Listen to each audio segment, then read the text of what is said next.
현금 사용이 사라지고 디지털 가상화폐가 사용될 것으로 보이고 은행 점포들도 AI 기계로 대체된다고 합니다. 도대체 어르신들은 어떻게 은행 업무를 보라는 건지 답답하기만 합니다. 하지만 시대의 흐름은 되돌릴 수 없는 걸까요?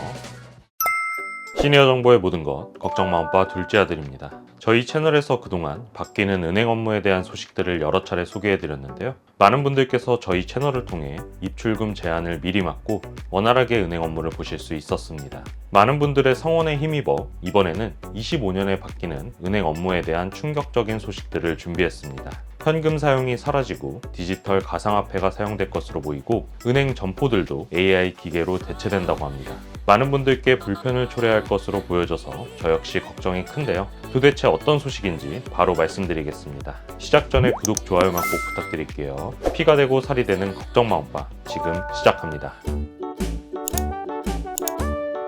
작년에 참 너무한다 싶은 변경사항들이 많았는데요. 25년에는 더욱 각박해질 예정입니다. 도대체 어르신들은 어떻게 은행 업무를 보라는 건지 답답하기만 합니다. 스마트폰 카톡만으로도 벅찬데 앞으로는 온갖 은행 업무를 기계나 디지털로 해야 될 판입니다. 이렇게 점점 어려워지는 은행 업무를 대처하려면 반드시 스마트폰에 대한 공부가 필요한데요. 그래서 잠깐 스마트폰 활용법에 대해 소개해드리고 계속 이어나가도록 하겠습니다. 엄빠님들 평소에 스마트폰을 사용하다 막히시면 많이 난감하셨죠? 아들, 딸에게 매번 부탁하기도 그렇고 어디 여쭤보실 곳도 없으셨을 거예요. 그래서 준비했습니다. 바로 저희 걱정마 엄빠 채널이 직접 집필한 책 시니어를 위한 스마트폰 활용 위드 챗 GPT입니다. 스마트폰 사용법을 차근차근 배우고 싶으신 분들부터 챗 GPT, 키오스크 사용법, 공인인증서 발급 방법과 같은 고급 기능까지 스마트폰에 대한 모든 것을 책 한 권으로 담아냈습니다. 특히 책이 상황 설명과 실습 예제, 그림으로 가득해서 스마트폰 초보자분들도 걱정 없이 따라오실 수 있습니다. 지금 바로 QR코드를 스캔하시면 책에 대한 상세 내용을 확인하고 구매까지 하실 수 있습니다. 영상 하단 더보기란이나 고정 댓글에도 링크를 달아드릴 테니 꼭 확인해보세요. 시니어분들이 직접 사셔도 좋고 특히 자녀분들이 부모님께 책 선물해드릴 좋은 기회니까요. 이번 기회에 구매하셔서 스마트폰을 더 똑똑하게 활용해보세요.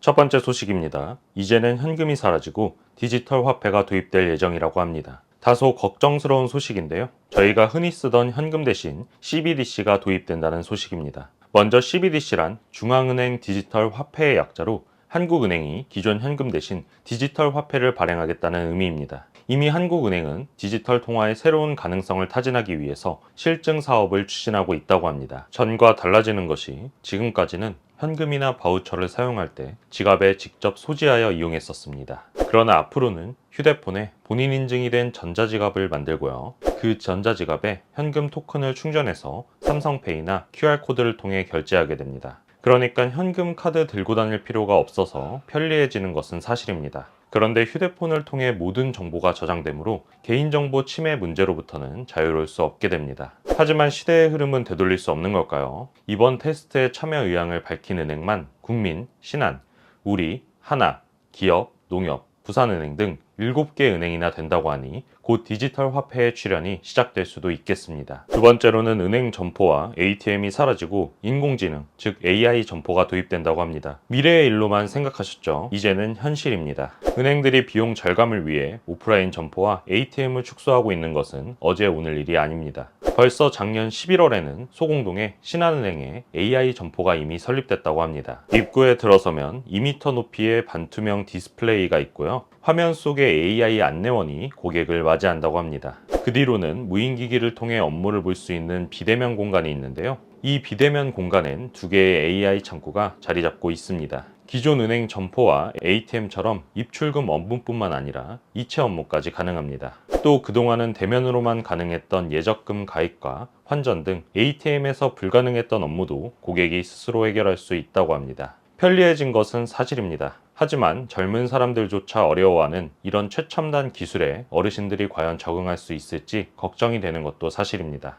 편리하고 비용을 절감하는 것도 좋지만 최소한의 배려가 보장되는 방식으로 진행되면 좋겠습니다. 세 번째로는 은행 점포와 ATM이 사라지는 것도 모자라서 아예 통합을 하려는 움직임도 보이고 있습니다. 바로 오프라인 오픈뱅킹 제도가 도입된 것인데요. 오픈뱅킹은 말 그대로 각 은행의 업무를 연다, 오픈한다 이런 의미로 보시면 되는데, 한 은행에서 다른 은행 업무도 다 같이 볼 수 있게 되는 개념입니다. 얼핏 보면 좋아 보이지만 점포가 줄어드는 현 상황에서 과연 소비자를 위한 제도라고 볼 수 있을까요? 오히려 줄어든 점포로 인해 각 은행 업무를 보려는 손님들이 몰리면서 혼잡도는 더 높아지지 않을까 싶습니다. 오프라인 오픈뱅킹은 예를 들면 신한은행에 가셔서 농협은행 통장에 돈을 입출금하거나 송금할 수 있게 되는 것입니다. 이런 오픈뱅킹 서비스는 작년 12월 말에 시행키로 했었습니다. 그러나 올해로 조금 시기가 밀리게 되었는데요. 아직 구체적인 시기는 정해지지 않았으나 전산과 서비스를 준비하고 있으므로 최소한 상반기부터는 실행이 시작될 것으로 보입니다.